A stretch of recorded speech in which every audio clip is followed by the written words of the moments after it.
अपना कदम सक्सेस की ओर मार्गदर्शन कोचिंग इंस्टीट्यूट के साथ। मार्गदर्शन कोचिंग इंस्टीट्यूट बिहार में एकमात्र कोचिंग संस्थान IIT and medical entrance exam के लिए।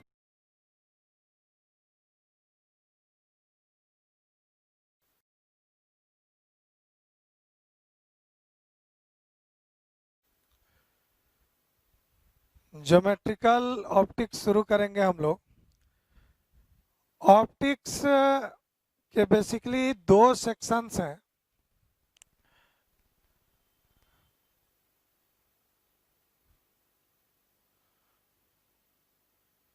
और एक पार्ट जिसे हम लोग ज्योमेट्रिकल ऑप्टिक्स बोलेंगे,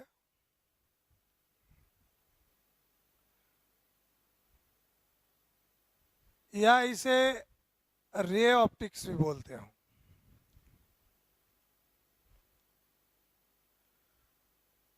और दूसरा सेक्शन बोलेंगे हम लोग वेव ऑप्टिक्स।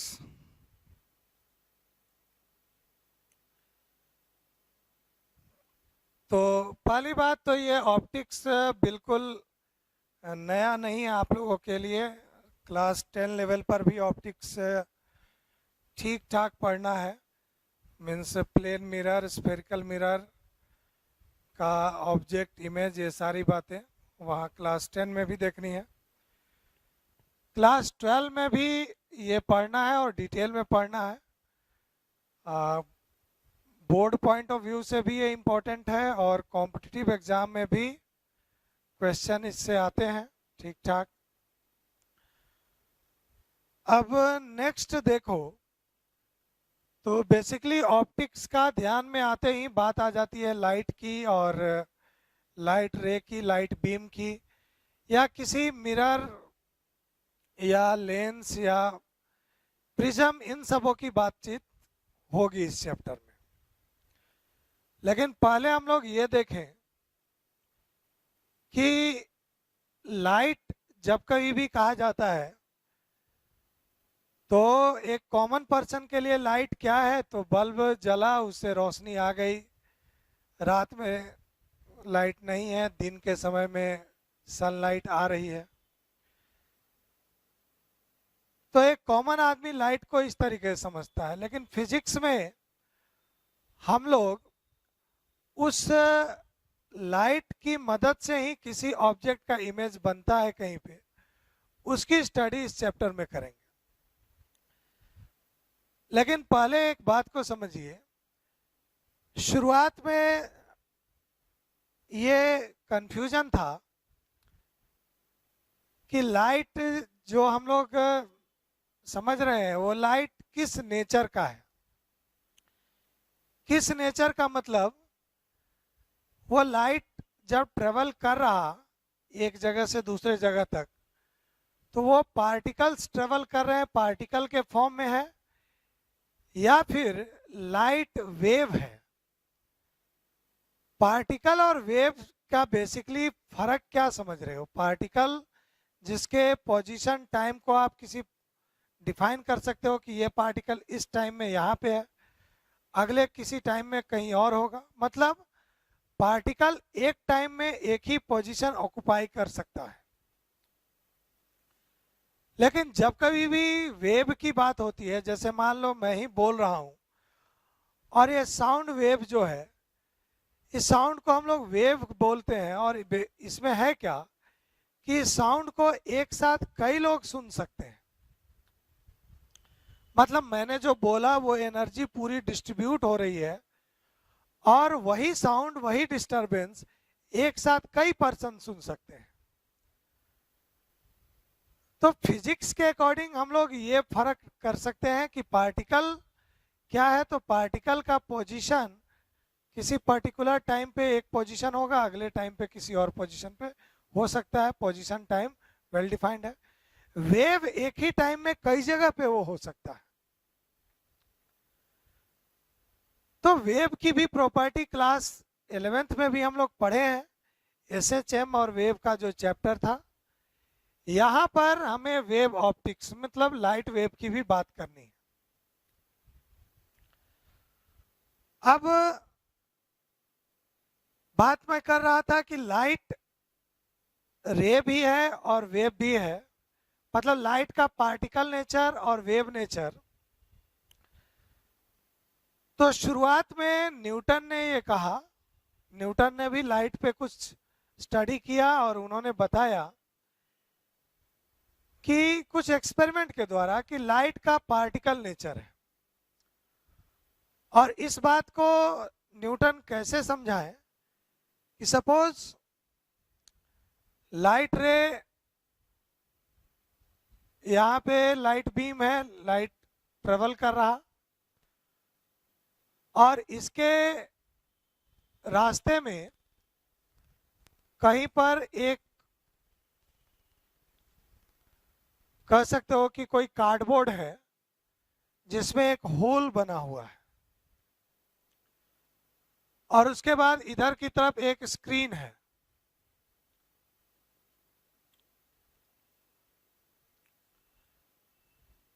तो अब होगा क्या कि जब ये लाइट ट्रेवल कर रहा है ऐसे, और ये बीच रास्ते में यहाँ पर एक होल है, बाकी सब कवर है, तो लाइट सिर्फ इतनी ही दूरी तक पहुंचेगी यहाँ पे।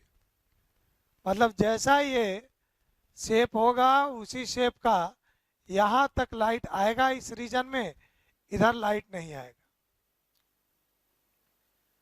तो न्यूटन ने ये समझाया कि ये लाइट ट्रेवल कर रहा है, मतलब बहुत सारे पार्टिकल ट्रेवल कर रहे हैं, और इस ये जो कवर था, ये जो बोर्ड है, इसमें इधर के पार्टिकल टकरा के रुक गए, इधर के पार्टिकल टकरा के रुक गए। ये होल वाला एरिया जो खाली था, लाइट के पार्टिकल उसी के द्वारा आगे निकल पाए, तो इसीलिए लाइट यहीं पे है, इधर और इधर लाइट नहीं है। तो ये बात सही लगती है, मीन्स एक्सपेरिमेंटली भी देखो तो ऐसा ही होगा।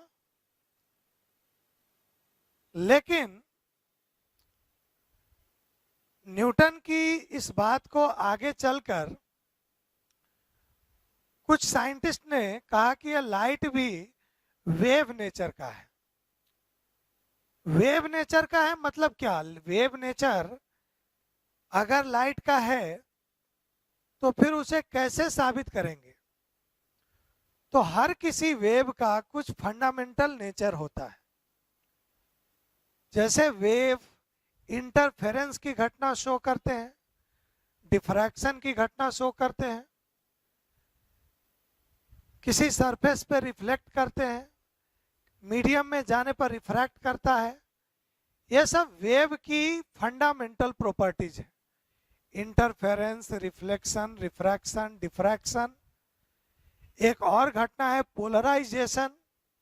ये सारी घटनाएं वेव नेचर होगा किसी का, वही शो कर सकता है। तो इवन आगे के साइंटिस्ट को ये लगा भी कि ये वेव नेचर का है, और एक साइंटिस्ट ने एक्सपेरिमेंटली दिखाया इस घटना को, लाइट के वेव नेचर को, मतलब इंटरफेरेंस की घटना को दिखाया एक साइंटिस्ट ने। वो हमें पढ़ना भी है इस वेव ऑप्टिक्स वाले चैप्टर में। वो है यंग डबल स्लिट एक्सपेरिमेंट।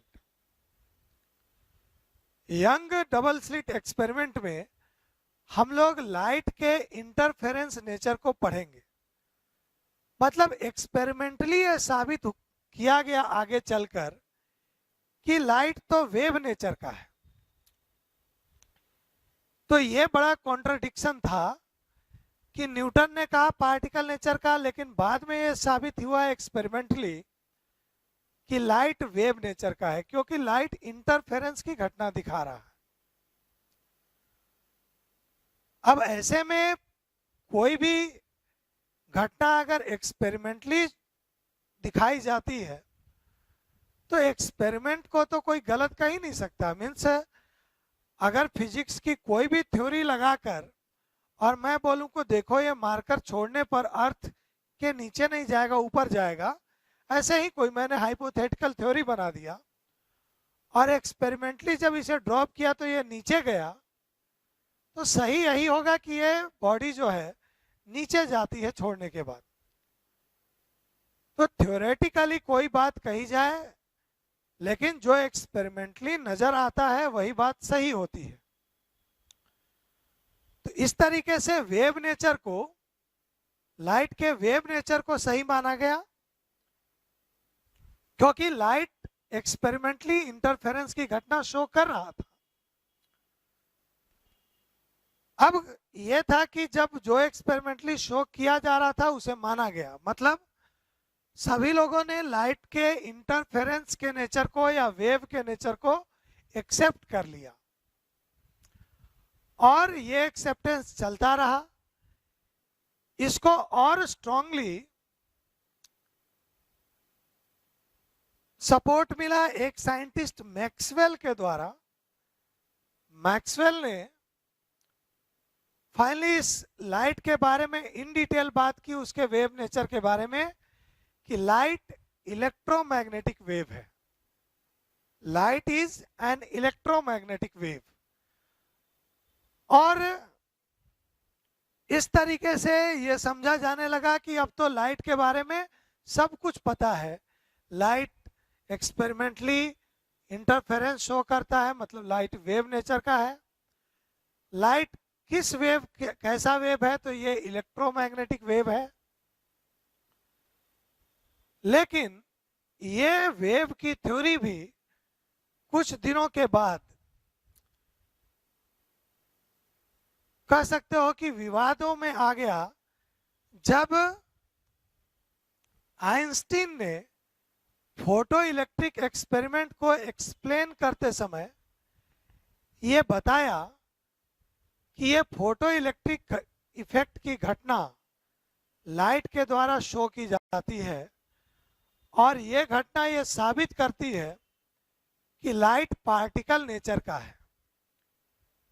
तो ये फोटो इलेक्ट्रिक इफेक्ट क्या है, इसे हम लोग मॉडर्न फिजिक्स में पढ़ेंगे आगे।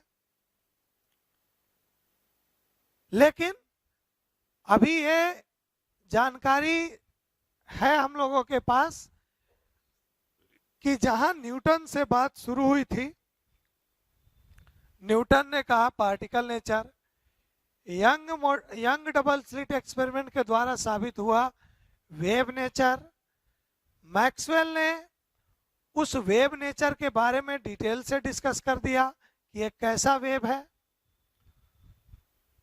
और फाइनली आइंस्टीन अब कह रहे हैं कि ये पार्टिकल नेचर का है, क्योंकि फोटो इलेक्ट्रिक इफेक्ट की घटना को एक्सप्लेन तभी किया जा सकता है जब लाइट को पार्टिकल नेचर का माना जाए। तो इस तरीके से फिर कंफ्यूजन हुआ कि अब तो जो पहले ये माना जा रहा था कि जो एक्सपेरिमेंट शो कर दे उसी नेचर को माना जाता है, अब तो एक्सपेरिमेंटली दो नेचर साबित किए जा रहे हैं यहाँ पे।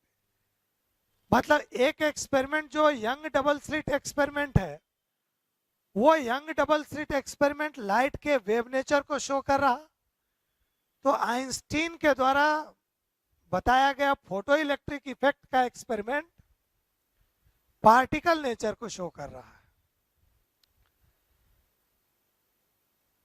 ये बड़ा कंफ्यूजन का पॉइंट था इवन सभी साइंटिस्ट के लिए उस समय में। ये कह सकते हो कि 1900 के आगे की बात है, 1905-10 इस तरीके से उस समय, जैसे 1905 में आइंस्टीन ने फोटो इलेक्ट्रिक इफेक्ट की बात एक्सप्लेन की थी उसी समय। तो वो जो दौर था, वो जो समय था, उसमें लाइट को लेकर के काफी कंफ्यूजन हो रहे थे। लेकिन साथ साथ उसी समय में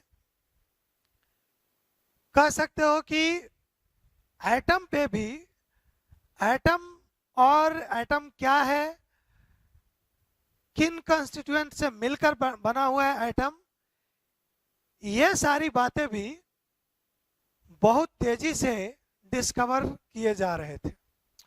अलग अलग एक्सपेरिमेंट के द्वारा एटम के बिहेवियर को समझा जा रहा था। वो एटम जिन पार्टिकल से, फंडामेंटल पार्टिकल से मिलकर बना है, से न्यूट्रॉन, प्रोटॉन, इलेक्ट्रॉन, इनकी भी डिस्कवरी चल रही थी।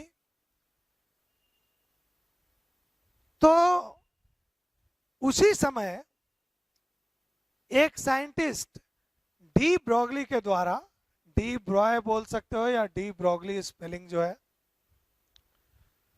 तो डी ब्रॉगली के द्वारा यह देखा गया कि लाइट तो छोड़ो, लाइट को लेकर के सारी दुनिया कंफ्यूज हो रही है, सारे साइंटिस्ट कंफ्यूज हो रहे हैं कि लाइट पार्टिकल है या वेव है। तो ये लाइट ही नहीं, इवन हर material particle, electron, proton, neutron, atom, car, ball, marker, आदमी, एवरीथिंग, सबका ड्यूअल नेचर है। ड्यूअल नेचर, दोनों नेचर है। वो इलेक्ट्रॉन को भी आप पार्टिकल समझ रहे हो, वो भी वेव नेचर शो करता है। लाइट को आप वेव समझ रहे हो, वो पार्टिकल नेचर शो करता है। तो इस संसार का हर एलिमेंट, हर मटेरियल, हर एनर्जी ड्यूअल नेचर शो करती है।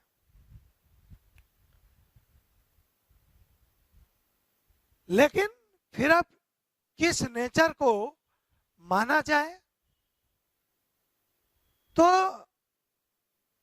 फाइनली ये इस कंक्लूजन पे पहुंचा गया कि लाइट जो है वो है, ये एक्सपेरिमेंट है जो बताएगा, वो एक्सपेरिमेंट है कि आप कौन सा एक्सपेरिमेंट कर रहे हो, वो डिस्कस करेगा, वो बताएगा कि लाइट पार्टिकल है या वेव है। मतलब कोई एक्सपेरिमेंट आपने किया, वो लाइट के वेव नेचर को शो कर रहा है, कोई दूसरा एक्सपेरिमेंट लाइट के पार्टिकल नेचर को शो कर रहा है। मतलब ये समझ लो कि लाइट दोनों ही नेचर का है, दोनों ही नेचर इसमें है मौजूद, लेकिन आप कौन सा एक्सपेरिमेंट कर रहे हो उससे आपको वो नेचर लाइट का डिटेक्ट होगा। इलेक्ट्रॉन भी दोनों नेचर का है, लेकिन उस इलेक्ट्रॉन के साथ आप कौन सा एक्सपेरिमेंट कर रहे हो, इससे ये कंक्लूजन निकलेगा कि वो इलेक्ट्रॉन वेव नेचर शो करेगा या पार्टिकल नेचर शो करेगा। अब इस बात को देखो, प्रैक्टिकली समझ सकते हो छोटे से एकदम से कॉमन एक्सपेरिमेंट के द्वारा। जैसे बात शुरू हुई थी यहीं से कि लाइट पार्टिकल नेचर का है और ये पार्टिकल नेचर का लाइट है, इसीलिए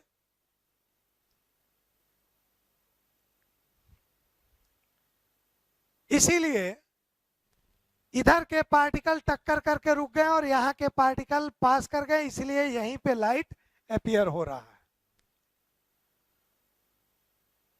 अब इसे थोड़ा समझें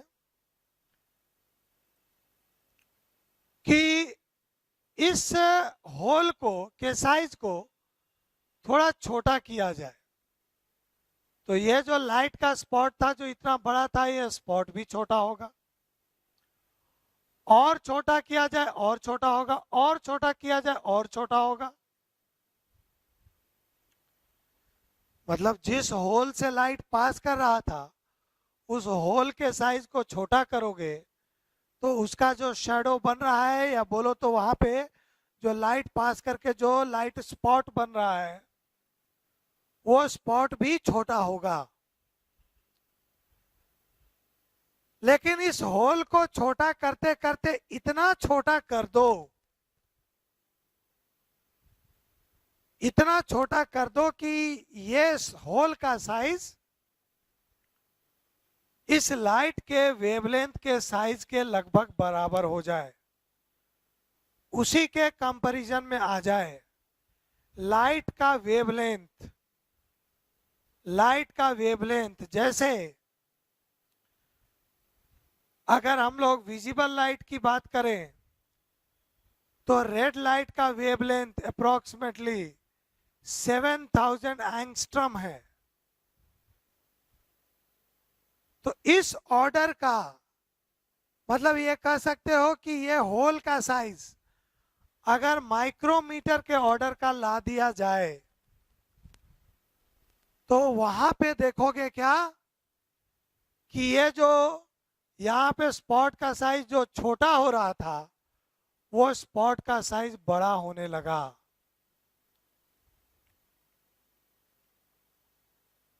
मतलब शुरुआत में जब आप होल को छोटा कर रहे थे वो लाइट स्पॉट छोटा हो रहा था, और होल को छोटा किए और छोटा हुआ, लेकिन बहुत छोटा कर दिए, इतना छोटा इसके वेवलेंथ के कंपेयर में, तो वही होल का साइज बड़ा होने लगा। ये कैसे हुआ? ये घटना दिखाती है डिफ्रैक्शन को। डिफ्रैक्शन क्या है इसे प्रैक्टिकली थोड़ा और इस तरीके से समझ सकते हो। एक कमरे को पूरी तरीके से बंद कर दो और उसका सिर्फ एक विंडो को खोल दो। अब कोई पर्सन इस कमरे में साउंड जनरेट कर रहा है, मान लो बोल रहा है, या कोई म्यूजिक सिस्टम ही यहाँ बज रहा है, साउंड निकल रहा है इस कमरे से। दीवार बिल्कुल पैक है, मोटी दीवार है, उससे साउंड बिल्कुल न के बराबर निकल रहा है, केवल जो विंडो खुला है उसी से साउंड बाहर जा रहा। तो क्या ये कह सकते हो कि जो विंडो ओपन है उसके सामने जो होगा उसी को सिर्फ साउंड सुनाई देगा? ऐसा नहीं है, जो विंडो के इस तरफ भी होगा कमरे से बाहर उसको भी साउंड सुनाई देगी। ये कैसे हुआ? साउंड वेव जो जा रहा था वो विंडो का जो कॉर्नर है, जो एज है, बाउंड्री है, उस बाउंड्री पर ये वेव जो है साउंड वेव वो बेंड कर गए। इसीलिए विंडो के सामने ना होकर के कोई इधर भी होगा उसको भी वो साउंड सुनाई देगा। ये घटना कहलाती है डिफ्रैक्शन। डिफ्रैक्शन की फिनोमिना क्या है? The bending of waves at sharp edges और एट एनी कॉर्नर। कहीं पर भी लाइट जा रही है या कोई वेव जा रहा है, रास्ते में बीच में कोई ओपनिंग उसे मिला या कोई ऑब्स्टकल आ गया, उसके एजेस पे बेंड कर जाना, बेंड करने की ये जो घटना है ये घटना कहलाती है डिफ्रैक्शन। और ये डिफ्रैक्शन शो कर सकता है केवल वेव, पार्टिकल डिफ्रैक्शन की घटना शो नहीं करती।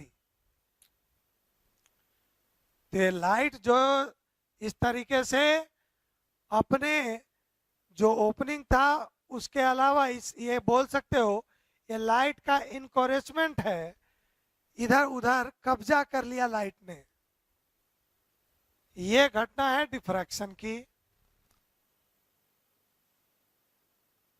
तो अब ये बात को मान के चलनी है कि लाइट के दोनों नेचर हैं, वेव नेचर भी है और पार्टिकल नेचर भी है। लेकिन जब तक हम लोग ऑप्टिक्स के लाइट के इस पार्ट की स्टडी कर रहे हैं, ज्योमेट्रिकल ऑप्टिक्स या रे ऑप्टिक्स की, जब तक इस पार्ट की स्टडी कर रहे हैं, इस पार्ट में लाइट के वेव नेचर को अवॉइड करेंगे। मतलब लाइट अगर ऐसी कोई घटना दिखाती है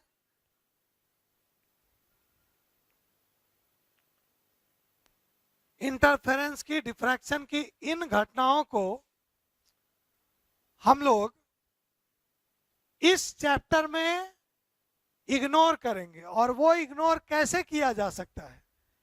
जैसे लाइट ट्रेवल कर रहा, तो अगर ये जो बीच रास्ते में होल साइज है, ओपनिंग है, इसका साइज अगर इसके वेवलेंथ से काफी बड़ा हो तो हमें लाइट का रे नेचर ही पता चलेगा।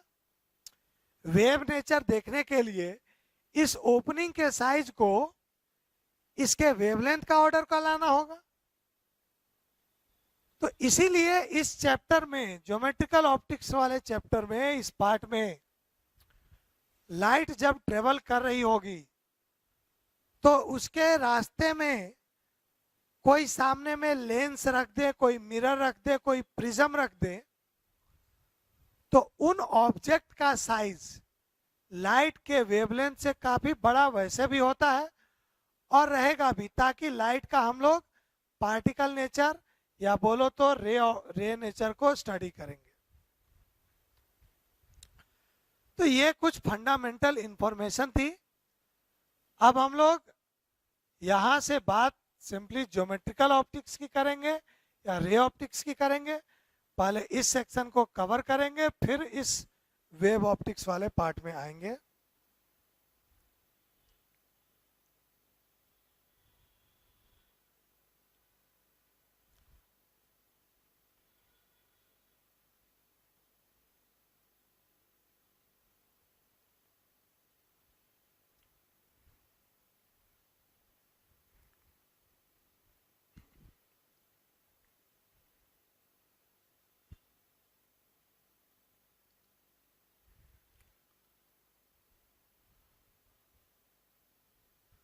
तो अब जो भी बात होगी वो पहले ज्योमेट्रिकल ऑप्टिक्स की होगी।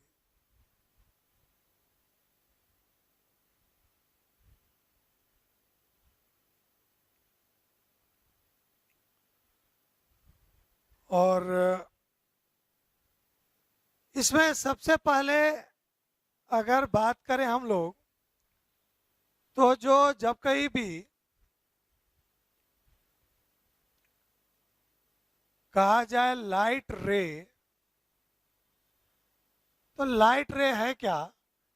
तो लाइट रे सिंपली हम लोग लाइट के रिप्रेजेंटेशन के को दिखाने के लिए, मीन्स लाइट जिस डायरेक्शन में ट्रेवल कर रही है उसे रिप्रेजेंट करने के लिए जो लाइन हम लोग खींचेंगे उसी को हम लोग रे बोलेंगे।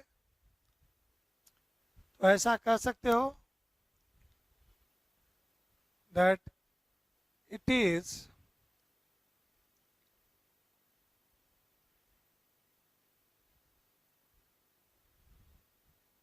imaginary lines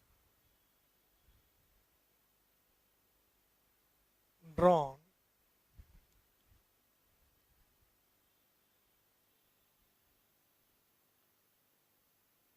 to represent the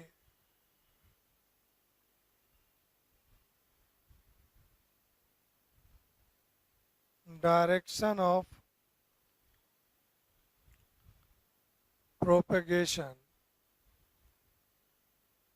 of light। जिस डायरेक्शन में लाइट जा रही है उस डायरेक्शन में ऐसे एरो लगा दो और ये जो रिप्रेजेंटेशन है यही कहलाएगा लाइट रे। लेकिन वही जब कहीं भी बात की जाएगी लाइट बीम की, beam of light, light beam की, तो ये लाइट बीम हम लोग कलेक्शन ऑफ लाइट रे को बोलेंगे। कई सारे लाइट रे एक साथ दिखाया गया, इट इज कलेक्शन या ग्रुप जो है लाइट रेज का। बहुत सारे लाइट रेज को दिखाना है एक साथ। तो इसके कई टाइप्स हो सकते हैं, मतलब जो दिखा सकते हो। जब कहीं भी कहा जाए पैरेलल बीम या पैरेलल बीम ऑफ लाइट, तो उसे हम लोग इस तरीके से दिखाएंगे, ये सारे लाइट रे एक दूसरे के पैरेलल हैं। बात होगी जब कहीं भी कन्वर्जेंट बीम की, कन्वर्जेंट बीम ऑफ लाइट, मतलब ये लाइट रे किसी एक पॉइंट पर आगे जाकर सभी ये लाइट रे मिल रहे हैं।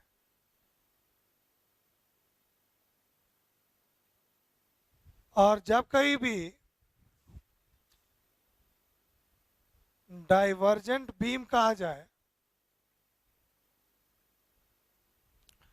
मतलब किसी एक पॉइंट से ये सारे लाइट रे बाहर की तरफ निकल रहे हैं।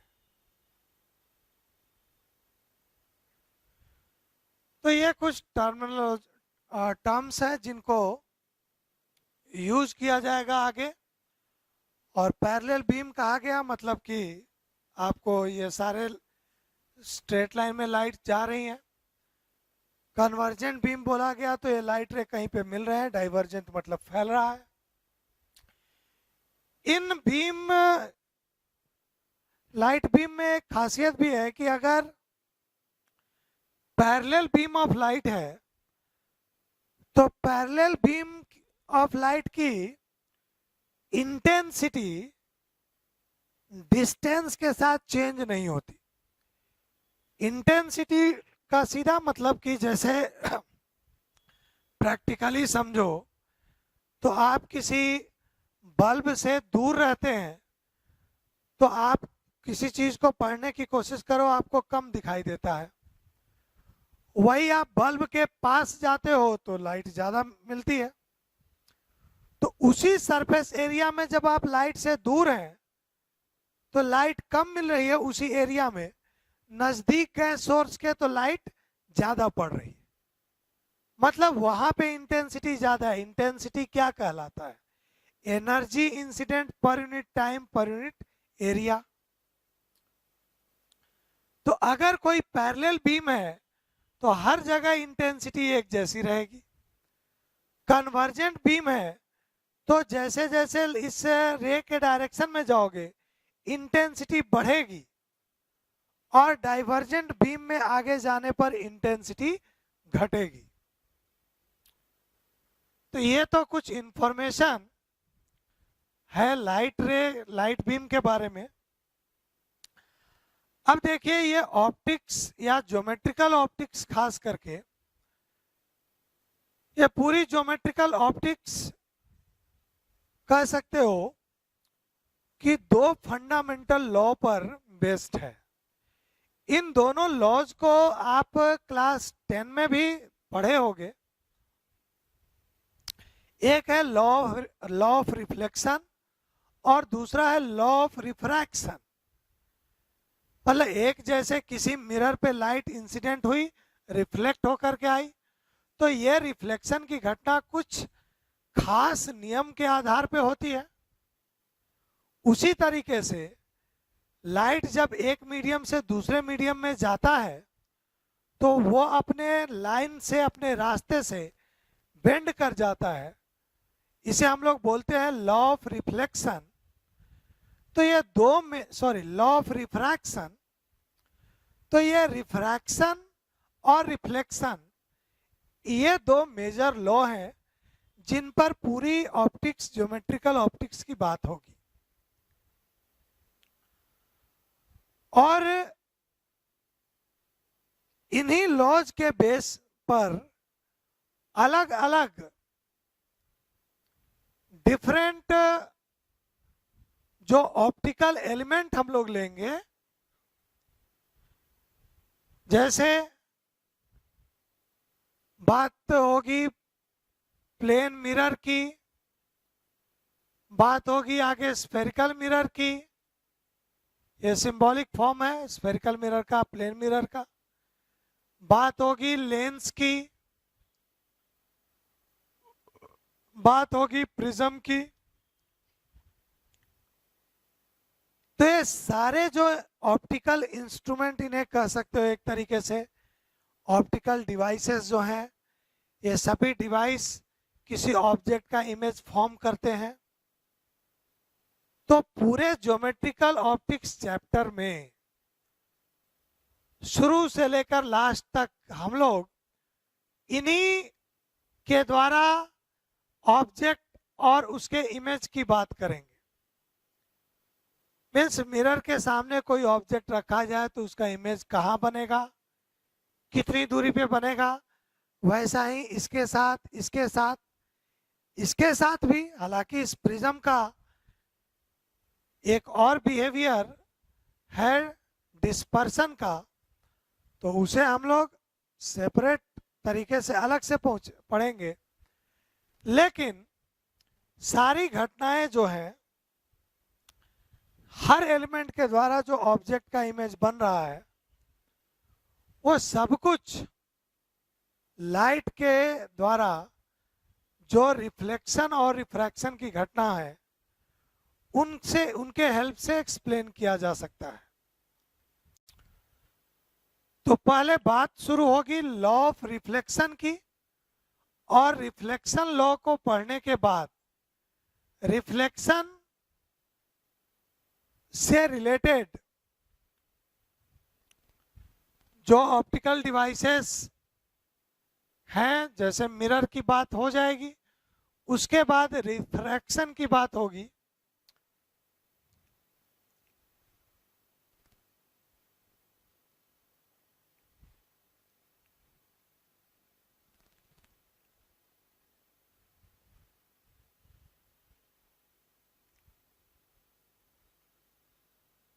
लॉज ऑफ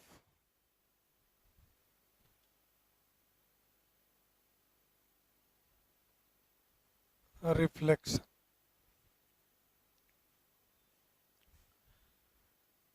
रिफ्लेक्शन की बात को समझो तो से ये कोई प्लेन मिरर है। प्लेन मिरर होता क्या है, तो सिंपली एक कोई कांच है, कांच के एक सरफेस को पॉलिशिंग कर कर और वो हम लोग इधर के सरफेस को रिफ्लेक्टिंग बना देते हैं। तो अब इस प्लेन मिरर पे कोई लाइट रे इंसिडेंट हुई,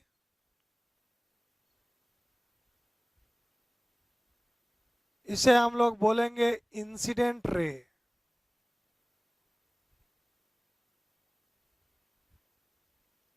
इंसिडेंट रे। तो उसके बाद एक ये जो सरफेस है, उस सरफेस के परपेंडिकुलर उसी पॉइंट पर एक लाइन खींचा गया,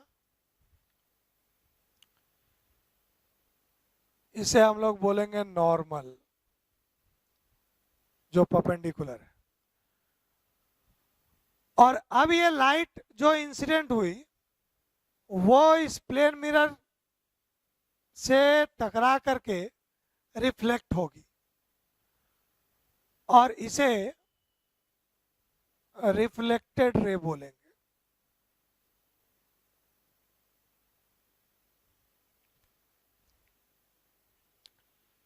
इंसिडेंट रे, नॉर्मल और रिफ्लेक्टेड रे। अब ये देखो, तो इधर को जो नॉर्मल के साथ ये एंगल बना, इसे एंगल आई, इसे बोला जाएगा angle of incidence.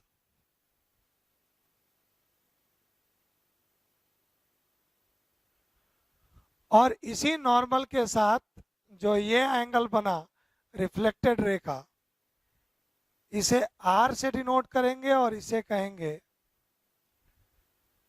Angle of reflection.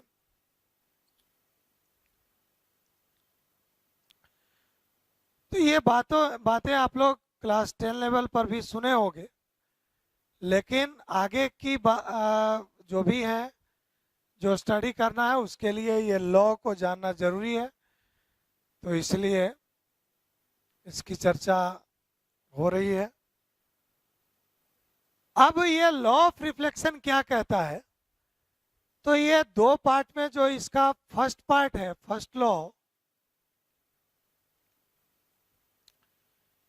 इसके अकॉर्डिंग ये जो तीनों की बात हो रही है, इंसिडेंट रे, नॉर्मल और रिफ्लेक्शन, ये तीनों एक ही प्लेन में होंगे, एक ही प्लेन में होंगे। एक ही प्लेन मतलब क्या, जैसे कह सकते हो कि अगर तीनों रे को हम लोग दिखाएं कि सपोज ये इंसिडेंट लाइट है और ये वाला नॉर्मल है और ये रिफ्लेक्टेड लाइट है, तीनों हो गए। अब कोई एक सरफेस ले लो ऐसे, उसी एक ही प्लेन में एक ही सरफेस पे तीनों होने चाहिए। मतलब क्या कि जैसे अगर मान लो कि ये इंसिडेंट लाइट थोड़ी इधर चली गई, तो अभी क्या है कि अभी जो अगर इसी स्थिति को छोड़ दो तो ये दोनों तो एक प्लेन में है, लेकिन इस प्लेन में ये नहीं है। तो अगर इंसिडेंट लाइट को इधर करोगे तो रिफ्लेक्टेड लाइट ऐसे सेट होगा जैसे फिर से ये तीनों के तीनों एक ही प्लेन में आ जाए।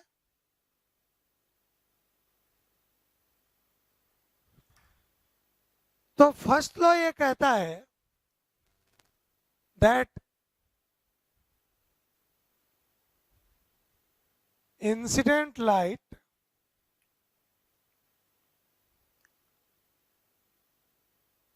नॉर्मल एंड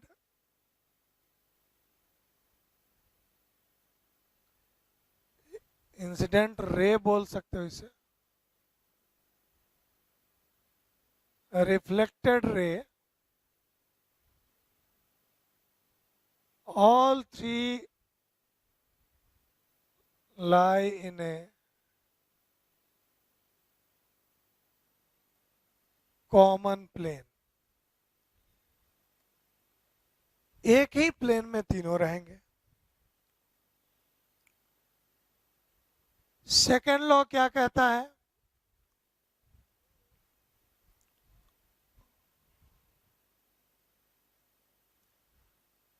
सेकेंड लॉ के अकॉर्डिंग ये जो दोनों एंगल हैं आई और R, angle of incidence and angle of reflection, ये दोनों इक्वल होंगे।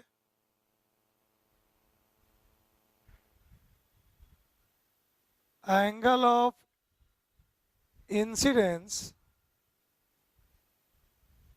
एंड एंगल ऑफ रिफ्लेक्शन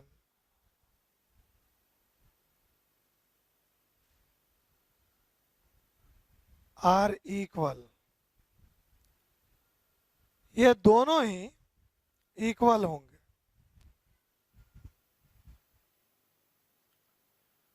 मतलब ये कह सकते हो कि ये आई और आर दोनों बराबर होंगे।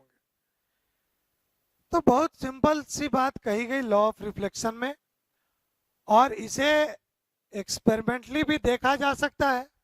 जैसे एक मिरर ले लो और इस मिरर पर कोई मान लो टॉर्च की लाइट पड़ रही हो, तो वो लाइट को देखोगे कि अभी मान लो कि इंसिडेंट हुई, ऐसे लाइट इधर गई, अगर ये वाला एंगल बढ़ाओगे, अगर वो टॉर्च लाइट को थोड़ा इधर से इंसिडेंट कराओ एंगल बढ़ा के, तो ये वाली लाइट भी, ये एंगल भी देखोगे कि बढ़ेगा, रिफ्लेक्टेड लाइट भी थोड़ा दूर जाएगा। तो अब इस लॉ ऑफ रिफ्लेक्शन के बेसिस पर कुछ और बातों को समझते हैं।